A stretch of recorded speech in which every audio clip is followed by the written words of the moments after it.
Everyone. देखिए आज हम एनसीईआरटी के कुछ क्वेश्चंस को करते हैं रिलेशंस में। जैसे मान लीजिए इक्विवेलेंट रिलेशंस पूछे तो इक्विवेलेंट रिलेशंस का मतलब वो सिमेट्रिक भी होना चाहिए, रिफ्लेक्सिव भी होना चाहिए, ट्रांजिटिव भी होना चाहिए। कल हम डिस्कस किए थे इस चीज़ पर। तो देखिए एक हम क्वेश्चंस लेते हैं, ये एनसीईआरटी का ही क्वेश्चन है, पहले का फिफ्थ शायद है, देख लीजिएगा आप लोग बुक में कि ऐसे r इज इक्वल टू दिया है x y such that x is wife of y, x is wife of y. अब इसको आपको दिखाना है कि ये रिफ्लेक्सिव है कि नहीं, सिमेट्रिक है कि नहीं और ट्रांजिटिव है कि नहीं। तो सबसे पहले हम रिफ्लेक्सिव दिखाते हैं। तो यहाँ हो गया रिफ्लेक्सिव। रिफ्लेक्सिव का मतलब आपको हम बताए थे जो खुद में रिलेशंस बनाए। तो x का x के साथ रिलेशंस होना चाहिए जो x का y के साथ हो रहा है। तो यहाँ पे देखिए क्या कर रहा है, x is wife of y, तो क्या x is wife of x हो सकता है? ऐसा पॉसिबल नहीं है, क्योंकि वो खुद को अपनी बीवी तो कहेगी नहीं। जैसे मान लीजिए कह रहा है x is wife of y, x y की पत्नी है, ठीक। लेकिन अगर हम कह दें एक्स एक्स आर में बिलोंग कर रहा है तो ये पॉसिबल है। इसका मतलब तो ये हुआ अगर एक्स एक्स बिलोंग करेगा कि x is wife of x, वो अपने आप को अपनी पत्नी तो कह नहीं सकती है। तो इसका मतलब एक्स एक्स इसमें बिलोंग नहीं कर रहा है। अब वो देखिए कैसे, हम यहाँ लिखेंगे कि let x x is the element of r. हम ये सपोज कर लिए कि एक्स एक्स क्या कर रहा है, आर में बिलोंग कर रहा है, ठीक। तो यानी कि ये इंप्लाई करना चाहिए कि x is wife of x. क्या ये मतलब सेटिस्फाई कर रहा है इस कंडीशंस को? It is not satisfy. तो हम लिख देंगे यहां ब्रैकेट में इट इज नॉट ट्रू, ये सही नहीं है। X is wife of x, it is not true, ये सही नहीं है, ठीक है। It is not possible because it is not possible, ये संभव नहीं है कि कोई अपने आप को पति कह दे, चाहे अपने आप को पत्नी कह दे। मतलब कि अपने आप को वाइफ नहीं बोल सकती, अपने आप को वो हस्बैंड नहीं बोल सकता है। इसका मतलब एक्स एक्स जो है आर में बिलोंग नहीं कर रहा। हम लेके तो चले कि मान लिए कि एक्स एक्स आर में बिलोंग कर रहा है, तो जब आर में बिलोंग कर रहा है तो इसके डिफिनीशन को सेटिस्फाई करना चाहिए। यहाँ तो इसके डिफिनीशन को सेटिस्फाई नहीं कर रहा है, क्योंकि एक्स एक्स का वाइफ हो ही नहीं सकता है। तो इसलिए हम यहाँ लिख देंगे, रीजन लिख देंगे, it is not true because it is not possible, ये संभव नहीं है। इसलिए हम कह सकते हैं कि r is not reflexive, r जो है रिफ्लेक्सिव नहीं होगा। हो गया क्लियर? अब देखिए हम सिमेट्रिक दिखाते हैं।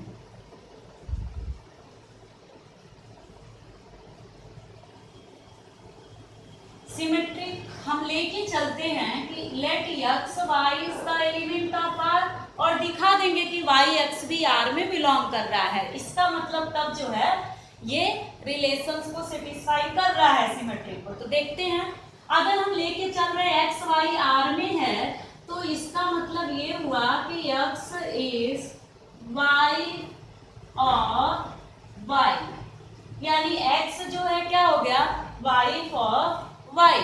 दिस इंप्लाइज दैट, हम इसको ये भी बोल सकते हैं कि y is husband of x. इसका मतलब तो ये हो गया कि y x does not element of r. वो कैसे? क्योंकि हम लेके चले एक्स वाई आर में बिलोंग कर रहा है, इसका मतलब x is wife of Y हुआ। अब जब ये इसकी वाइफ है तो ये इसका हस्बैंड हुआ, ठीक। तो यानी कि वाई एक्स, यहाँ तो रिलेशन ये बन रहा है ना इधर से उधर का, वाइफ का, हस्बैंड का तो कह नहीं रहा है। यानी कि y x does not element of r, क्योंकि यहाँ वाई क्या फर्स्ट केस पर मेल फीमेल होना चाहिए और सेकंड पे क्या होना चाहिए, मेल होना चाहिए। तो यहाँ तो पलट गया, यहाँ देखिए उल्टा हो गया कि पहले क्या हो गया, मेल हो गया, फिर बाद में फीमेल हो गया। तो ये भी कंडीशन को सेटिस्फाई नहीं कर रहा है, इसका मतलब ये सिमेट्रिक नहीं होगा। This implies that R is not symmetric।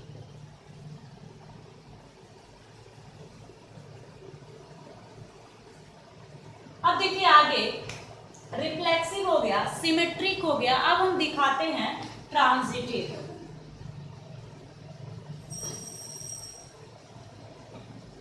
अब यहाँ ट्रांजिटिव में हम लेके चलेंगे, late x y is the element of R and y z is also element of R। This implies that according to questions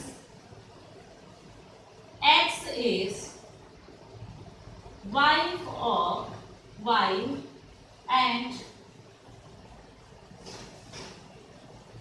y is, अब यहां देखिए y is wife of z, y is wife of z, it is not possible, ये संभव नहीं है। क्यों? Because y is male not female। यहाँ y क्या है, मेल है, क्योंकि हम हस्बैंड का उसको वो दे दिए हैं, तो यहाँ पे आके वो कैसे फीमेल बन जाएगा, इसका मतलब ये तो कंडीशन नहीं सेटिस्फाई कर रहा है। अब हम यहाँ देखते हैं कि x तो आपका फीमेल ही है और यहाँ z मेल के प्लेस पर है, यानी कि x z का कंडीशन तो बन सकता है। दिस इंप्लाइज दैट x, हम ये कह सकते हैं कि x is wife of z। This implies that x z is element of R। हम आपको कल बताए थे कि ट्रांजिटिव में अगर फर्स्ट और लास्ट कंडीशन भी सेटिस्फाई कर दे, सेकंड भले ना उसमें बिलोंग करे, तो हम इसको ट्रांजिटिव बोल सकते हैं। आप देखिएगा आरडी में जो है ये क्वेश्चन दिया होगा, उसमें दिया होगा कि ट्रांजिटिव होगा, और एनसीईआरटी में किसी बुक में दिया होगा ट्रांजिटिव नहीं होगा, किसी में दिया होगा, लेकिन ये कंफर्म है, ये राइट आंसर है कि ट्रांजिटिव होगा। अगर जिसके बुक में नहीं दिया होगा कि ट्रांजिटिव नहीं है, तो आप करेक्ट कर लीजिएगा उसको कि ये ट्रांजिटिव होगा, क्योंकि फर्स्ट और लास्ट कंडीशन मेन इसमें हम देखते हैं, फर्स्ट और लास्ट सेटिस्फाई कर। अब एक चीज आपको कंफ्यूजन हो सकती है, आप ये सोच रहे होंगे कि x जो है y का तो z का कैसे हो सकती है। यहाँ x y z वेरिएबल है, इसके वैल्यू चेंज हो सकते हैं, और जब चेंज हो सकते हैं, यहाँ ये नहीं पर्टिकुलर कह दिया गया है कि x जो है y है y का, यहाँ ये कंडीशन कह रहा है वाइफ का कंडीशन बन रहा है। जैसे मान लीजिए कि हम कह दें कि Sita is wife of Ram, और फिर हम कह दें Kaushalya is wife of Dasharath, ऐसे करके हम बोले हैं, तो आपको ये ध्यान रखना पड़ेगा कि ये कैसे, मतलब कि हमारा वाइफ का कंडीशन यहाँ बनेगा, ये नहीं कि पर्टिकुलर एक पर्सन का बात कहा जा रहा है। अब देखिए यहाँ पर x z is element of r, this implies that R is transitive, R is transitive। अब यहाँ देखिए R is transitive कैसे हुआ है, क्योंकि यहाँ देखिए x y R में बिलोंग कर रहा था, x z भी R में बिलोंग कर दिया, इसलिए हम कहेंगे कि x z मतलब ये जो है ट्रांजिटिव होगा। आप सेकंड के कंडीशन से मत वो करिएगा, कंफ्यूज होइएगा। आप यहाँ ये देखिए कि x यहाँ पे क्या है, फीमेल है, z यहाँ क्या है, मेल है, तो यहाँ ये वाइफ का तो कंडीशन बन ही सकता है। हो सकता है x की वैल्यू 1 2 3 जैसे हम लोग रखते हैं, z की वैल्यू कुछ रखें, तो हम x की वैल्यू ऐसे रख दें कि सीता कह के ही ऐसे करके x की वैल्यू रख दें, और आपका z क्या हो जाएगा, कुछ भी हो सकता है, z का वैल्यू राम हो गया, दशरथ हो गया, इस तरीके से करके तो आप मैच कराइए, तो देखिए कि वो लोग क्या होंगे, किसी ना किसी की वाइफ तो बनेंगी। इस तरीके से आप कर सकते हो। यहाँ ये मत ध्यान रखिएगा कि एक्स वाई का ही वाई का, यहाँ बस ये देखना है कि वाई का कंडीशंस बन रहा है, ठीक है। तो इसमें कोई कंफ्यूजन अगर होगा तो आप लोग पूछ लीजिएगा। अब देखिए ये यानी कि हम लास्ट में क्या लिखेंगे, आपको बोर्ड में ऐसे क्वेश्चंस को सॉल्व करना है। अब लास्ट में हम क्या लिखेंगे, ऐसे लिखेंगे, hence r is neither reflexive nor symmetric but transitive। ये लास्ट में हम लिख देंगे, ये ट्रांजिटिव होगा। अब इसी तरीके से एक और क्वेश्चन है, उसको करते हैं। हम इसीलिए ये क्वेश्चन उठाए हैं, इसमें आपको डाउट होता करने में। अब एक इसी तरह का क्वेश्चन है, x is father of y, x is father of y। जैसे ये था x is wife of y, ऐसे ये क्वेश्चन और है, x is father of y। अब ये भी एनसीईआरटी का ही कोई क्वेश्चन होगा, देख लीजिएगा, x y such that x is father of y। यहाँ x is father of y। अब यहाँ देखते हैं हम, r is equal to x is father of y, ये कैसे होगा। अब ऐसे ही सेम हम लिखेंगे, पहले लिखेंगे रिफ्लेक्सिव। तो रिफ्लेक्सिव में क्या हो जाएगा, लेके चलेंगे सपोज करके कि let x is the element of r, this implies that x is father of x। it is not possible because x is not the father of x, x is father of y। यहाँ हम ये नहीं कह सकते हैं कि x अपने आप को हम अपना पिता तो कह नहीं सकते हैं, तो इसलिए ये यहाँ पे कंडीशन सेटिस्फाई नहीं करेगा। यहाँ पे देखिए क्या हो जाएगा, x is father of y, it is not true because it is not possible। Got it? Now see here, R is not reflexive because it is not satisfy the condition of reflexive। R is not reflexive। Now second is symmetric। Let x y is the element of R, this implies that x is father of y, this implies that x is father of y, y is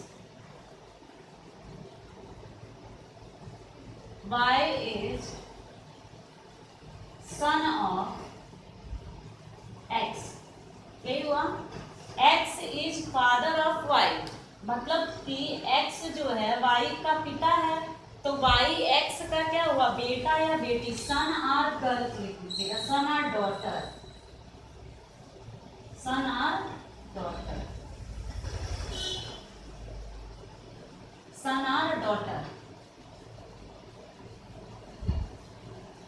of x, y is son oblique daughter of x।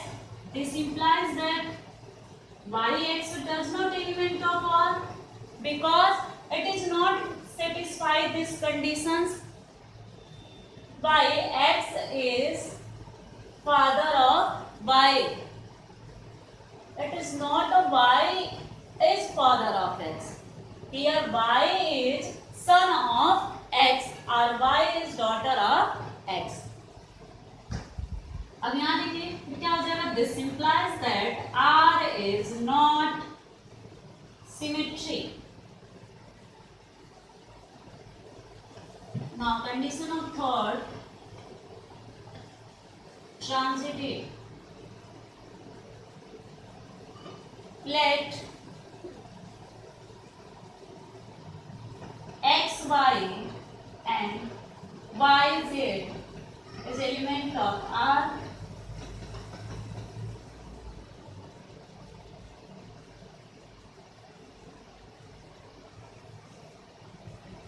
This implies that according to definitions, x is father of y and y is father of z. This implies that, see here, x is father of y and y is father of z. This implies that x is grandfather of z. It is satisfied by both conditions. X is grandfather of z. देखिए यहाँ पे कह रहा है कि x y का पिता है और y z का पिता है, तो आप खुद बताइए आपके पापा के पापा आपके क्या लगते हैं? दादाजी लगते हैं। तो यहाँ पे वही चीज है कि x is father of y, x का पिता y है और y का पिता क्या है? z है। तो यहाँ पे x क्या बना? x is grandfather of z। x z का क्या हो गया? ग्रैंडफादर, क्योंकि x का पिता y है तो x का बेटा ये हुआ, फिर बेटा या बेटी, और y का पिता क्या है? z है, यानी कि x और z का जो रिलेशंस होगा वो क्या होगा? ग्रैंडफादर। आगे समझ में? यहाँ एक चीज और हम बता दें आपको, y इज फादर, तो यहाँ डॉटर का कोई वो नहीं है, क्योंकि यहाँ सीधे सीधे फादर का कंडीशन बन रहा है, तो ये क्लियर हो गया कि वो दोनों मेल हैं। ठीक है, तो सीधे सन लिखिएगा, y is son of x. This implies that y is not element of R is not symmetric. अब यहाँ देखिए x y is the element of R and y z is the element of R. X is father of y and y is father of z. This implies that x is grandfather of z. Now it is clear that R is not reflexive, और यहाँ पे R is not transitive.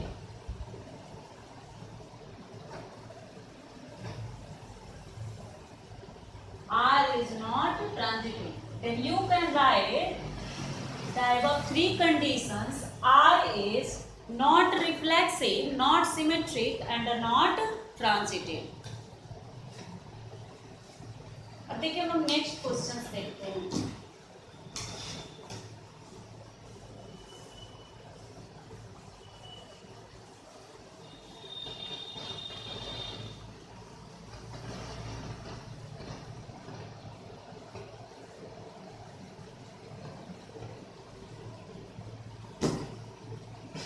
एक question से बहुत ही important है, NCERT का ही है। देखिए एनसीईआरटी में a less than are is equal to b, a less than are is equal to B square, a less than are is equal to B cube, ये आपका क्वेश्चन दिया है एनसीईआरटी में।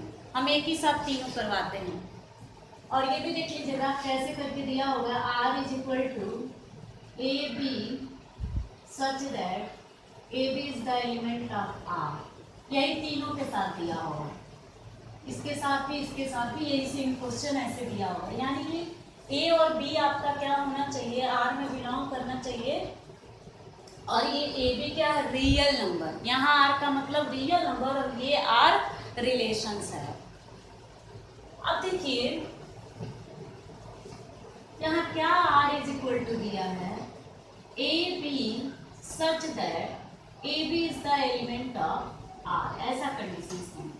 अब इसको कहा है रिफ्लेक्सिव, सिमेट्रिक और ट्रांजिटिव दिखाने के लिए।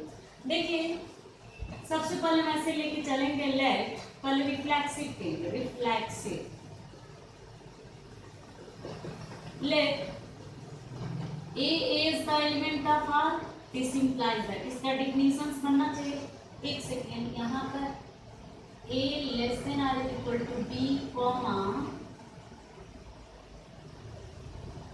a b is the element of r, ये हो, ये आपका क्वेश्चन दिया होगा। देखिए r is equal to a b such that a less than r is equal to b, a b is the element of r, reflexive, let a is the element of r, this implies that a less than r is equal to a b is the element of r, this implies that it is true, this implies that r is reflexive.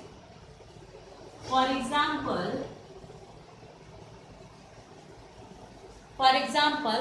अब यहाँ देखिए ये कैसे सही हुआ, क्योंकि कहा है कि a less than r is equal to b है, तो यहाँ देखिए less than r is equal to यानी कि उसके इक्वल भी और उससे छोटा भी। अगर हम लोग मान लीजिए a का वैल्यू 1/2 ले लीजिए, a इज इक्वल टू 1/2, 1/2 आपका क्या है, रियल नंबर है। तो हम लोग यहाँ देखें तो 1/2 कॉमा 1/2, देखिए ये r में बिलोंग करेगा, तो इसका मतलब ये सेटिस्फाई तो कर रहा है ना, कि मतलब 1/2 के इक्वल तो आ रहा है ना, भले 1/2 से छोटा नहीं लेकिन 1/2 के इक्वल आ रहा है, इसका मतलब ये सेटिस्फाई कर रहा है कंडीशन को, यानी this implies that r is reflexive. अब हम लोग सिमेट्रिक दिखाएंगे। अब देखिए सिमेट्रिक दिखाएंगे, तो सिमेट्रिक के लिए हम लेके चलेंगे late a b is the element of r, this implies that a less than r is equal to b और a b is the element of r, r मतलब क्या, रियल नंबर, तो this implies that b less than r is equal to a, it is not true, ये सही नहीं है, ठीक है। तो this implies that BA is does not element of R. This implies that R is not symmetry.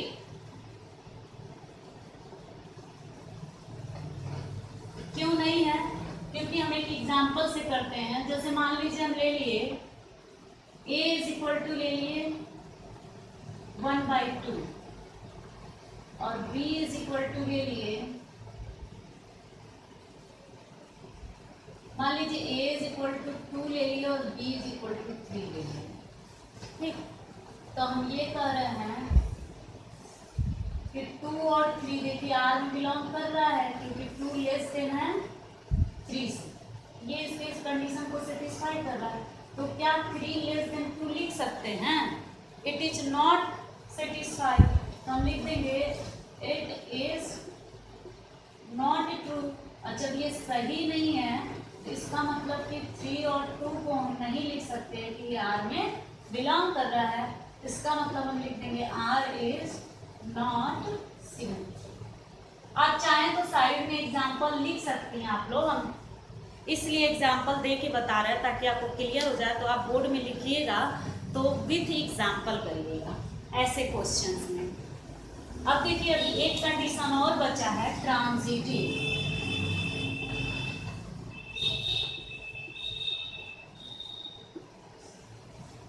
अब यहाँ देखिए ट्रांजिटिव हो गया, तो अब ट्रांजिटिव की कंडीशंस में हम देखते हैं। तो ट्रांजिटिव में हम लोग ले रहे हैं एक चीज़ और, आप 1 कहीं भी रखेंगे सेटिस्फाई हो जाएगा, इसलिए हम 1 को नहीं लेते हैं। अगर रियल नंबर दे रहा है तो फ्रैक्शन में एग्जांपल लेके कर सकते हो, जैसे कि हम ऐसे ही ले लिए, लेकिन आप फ्रैक्शन में लेके कर सकते हैं। अब ट्रांजिटिव में हम लोग ले रहे हैं let a b is the element of r and b c is the element of r. This implies that A is less than or is equal to B and B is less than or is equal to C. This implies that यहाँ तो बन सकता है कि A B से छोटा है और B C से छोटा है, तो इसका मतलब A तो छोटा हो ही सकता है C से, ठीक। तो इसका मतलब ये हो गया कि AC भी R में बिलोंग कर रहा है, इसका मतलब ये हो गया कि R इज ट्रांजिटिव। अब हम लोग एक एग्जांपल देखते हैं। मान लीजिए ए की वैल्यू 2 ले लिए, बी की वैल्यू 3 ले लिए और सी की वैल्यू 4 ले लिए। अब यहाँ देखिए 2 और 3 आर में बिलोंग कर रहा है और 3 और 4 भी आर में बिलोंग कर रहा है। क्यों? क्योंकि 2 जो है 3 से छोटा है और 3 जो है 4 से छोटा है। अब ये देखिए इंप्लाई कर रहा है कि 2 जो है 4 से छोटा हो गया और 2 और 4 किस में बिलोंग कर रहा है? आर में। इसका मतलब क्या हो गया? R is transitive. यानी कि आर जो है रिफ्लेक्सिव हो रहा है, सिमेट्रिक नहीं हो रहा है और ट्रांजिटिव हो रहा है। यानी दो चीज होगा, रिफ्लेक्सिव और ट्रांजिटिव, बट ये सिमेट्रिक नहीं होगा। ये आपका कंडीशन था किसका? A less than are is equal to b वाले का। अभी हम दो क्वेश्चन और लिखे थे, A less than are is equal to B square, A less than are is equal to b. हम यही चेंज कर दे रहे हैं, यही सेम क्वेश्चन कर दे रहे हैं, बी स्क्वायर कर दे रहे हैं और यहाँ पर भी बी स्क्वायर कर दे रहे हैं। तो अब ये कैसे होगा चेक करते हैं।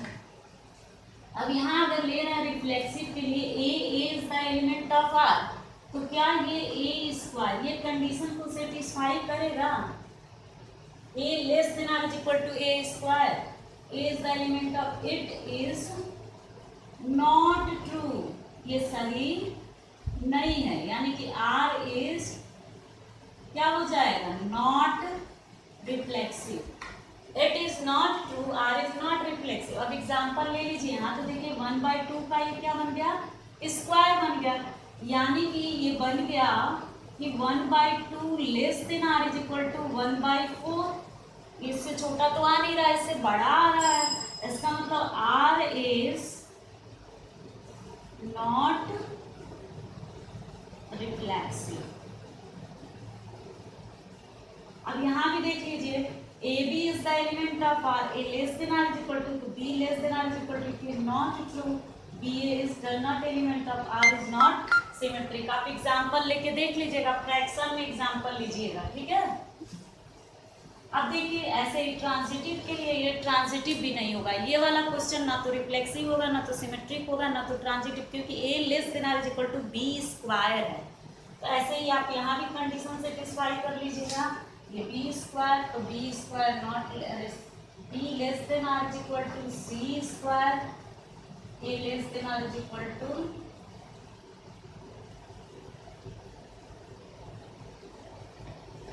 यहाँ लिख दीजिएगा इट इज नॉट ट्रू, या यहीं पर नॉट लगा दीजिएगा, ऐसे ये भी सही होगा।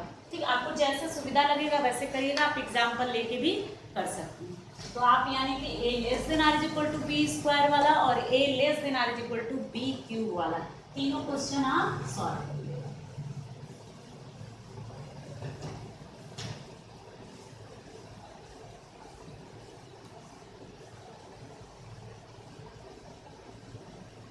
अब जैसे देखिए हम एक क्वेश्चन और लिख रहे हैं कि मान लीजिए r इज इक्वल टू दिया है L1 L2 such that L1 parallel to L2। अब इसको प्रूव करना है कि ये इक्विवेलेंट रिलेशंस है। वो कैसे? इक्विवेलेंस, यानी कि इक्विवेलेंस प्रूव करना है तो रिफ्लेक्सिव भी होगा, सिमेट्रिक भी होगा और ट्रांजिटिव भी होगा। तो देखिए यहाँ पर रिफ्लेक्सिव जब दिखाएंगे तो हम लिखेंगे late L1 is element of R, this implies that L1 is parallel to L1। एक लाइन अपने आप में तो पैरेलल होता ही है, इसका मतलब ये कंडीशन सही है, इट इज ट्रू, ये सही है। इसका मतलब ये हो गया कि R इज रिफ्लेक्सिव, क्योंकि हम लोग जानते हैं कि कोई भी लाइन आप ये लिख सकते हैं, we know that one line is parallel to itself, वो अपने आप में क्या होता है? पैरेलल होता है। अब देखिए सिमेट्रिक में हम लोग लेके चलेंगे late L1 L2 is the element of R, this implies that L1 parallel to L2, हम L1 पैरेलल टू L2 के L2 पैरेलल टू L1 लिख सकते हैं। इसका मतलब L2 L1 के पैरेलल है तो L2 L1 भी किस में बिलोंग करेगा, R में। इसका मतलब क्या हो गया, R इज सिमेट्री। ये हो गया। अब हम लोग लिखेंगे ट्रांजिटिव। अब ट्रांजिटिव में देखिए हम लोग लिखेंगे late L1 L2 is the element of R and L2 L3 is the element of R. This implies that L1 parallel to L2 and L2 parallel to L3. आप ये बताइए L1 L2 के parallel और L2 L3 के, तो दोनों condition से satisfy होगा कि L1 पैरेलल होगा किसके, L3 के।